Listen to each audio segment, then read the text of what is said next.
Pending బిల్లుల కోసం తాజా మాజీ సర్పంచుల జేఏసీ ప్రజా పోరాటానికి దిగింది. తమకు రావాల్సిన పెండింగ్ బిల్లులు విడుదల చేయకపోతే ప్రజా పోరాటం నిర్వహిస్తామని తాజా మాజీ సర్పంచులు హెచ్చరించారు.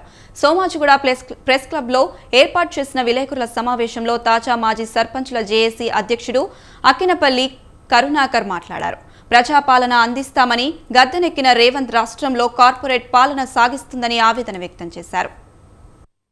2024 సంవత్సరం సర్పంచులము ఒక 70 సంవత్సరాల చరిత్రలో కూడా పల్లెలలో చేయింది మేము చేసినాం. అప్పుడు ఉన్నటువంటి గవర్నమెంట్ కూడా మాకు ఏ కలెక్టర్ గారు ఏ ఆదేశం ఇచ్చిన ఆదేశం తూచా తప్పకుండా సస్పెండ్ చేస్తాం, తీసేస్తాం మీరు చేయకపోతే అని అర్ధరాత్రి 12 గంటలకు వచ్చి కూడా మేము చేసే రైతు వేదికలకు కానీ మా అభివృద్ధి పనుల కాడికి కానీ కలెక్టర్లు గారు 12 గంటలకు వచ్చిన సందర్భాలు ఉన్నాయి. ఆ బాధను కూడా మేము అధిగమించి అన్ని అభివృద్ధి కార్యక్రమాలు ఇండియా లెవెల్లో గ్రామ పంచాయతీలకు అవార్డులు వస్తే 19 అవార్డులు వస్తే 18 తెలంగాణ రాష్ట్రానికి వచ్చినాయి. అట్లాంటి పేరున్న తెలంగాణ రాష్ట్రంలో ఈరోజు సర్పంచులు రోడ్డుపైకి వచ్చి చాలా దీనమైన స్థితిలో ఉన్నాము.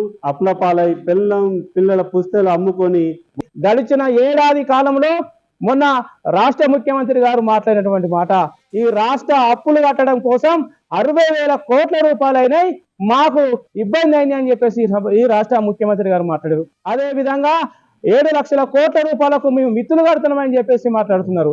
ఈ రాష్ట్ర ప్రభుత్వాన్ని ముందుకు తీసుకెళ్లడం కోసం ఇప్పటికే